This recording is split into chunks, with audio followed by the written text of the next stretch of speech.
प्रभु, ये विवाह मुझे स्वीकार्य नहीं है प्रभु। मैं मेरे जीवन का प्रत्येक क्षण आपकी सेवा में समर्पित करना चाहता हूं। मैं नहीं चाहता हूं कि मेरा कोई भी संबंध मेरे भक्ति को विभाजित या बाधित करने का कारण बने। नंदी, विवाह तुम्हें मेरी भक्ति के लिए अयोग्य कैसे बना देगा? उसमें बाधा कैसे उत्पन्न कर देगा? माता, आपके और प्रभु के बीच में इतनी चुनौतीपूर्ण स्थितियां उत्पन्न हुई, फिर भी आप दोनों स्थिर रहे। किंतु मेरे लिए यह संभव नहीं है माता,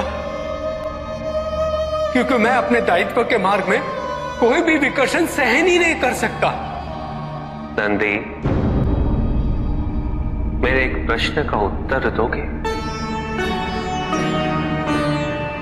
पहले तो तुम केवल मेरे प्रति ही समर्पित थे, किंतु अब तुम मेरे साथ साथ पार्वती की भी आराधना करते हो।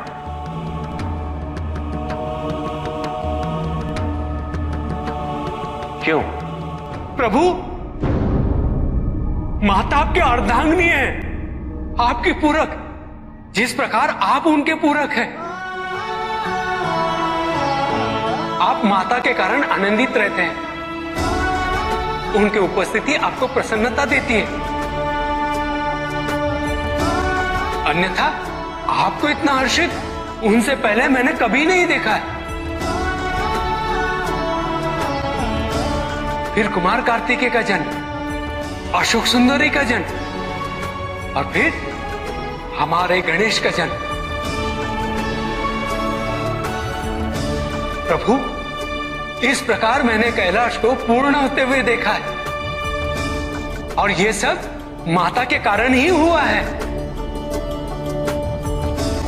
प्रभु, जिस कैलाश में आप वास करते थे, उसे माता ने निवास बना दिया, इस कैलाश को संपूर्ण कर दिया।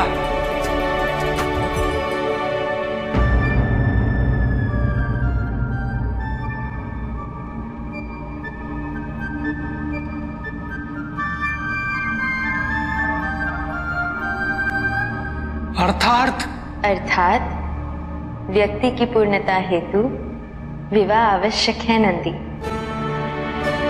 जैसे स्वामी और हम एक दूसरे के पूरक हैं,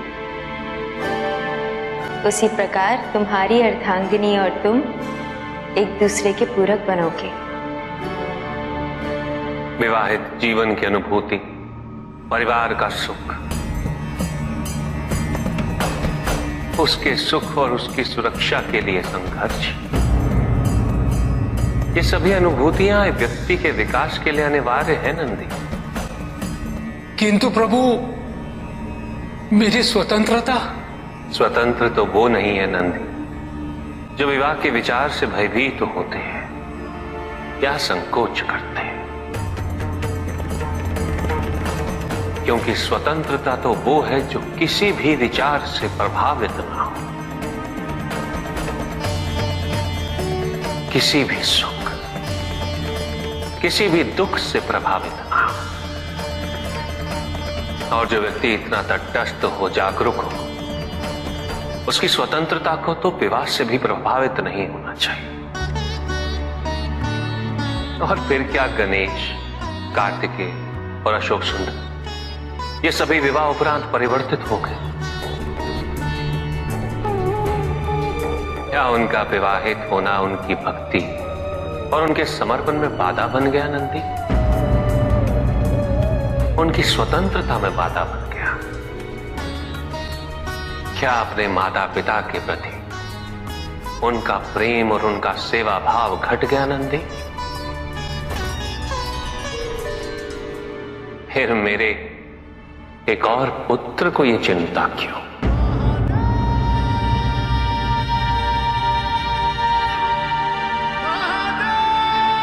ये भय क्यों नंदी?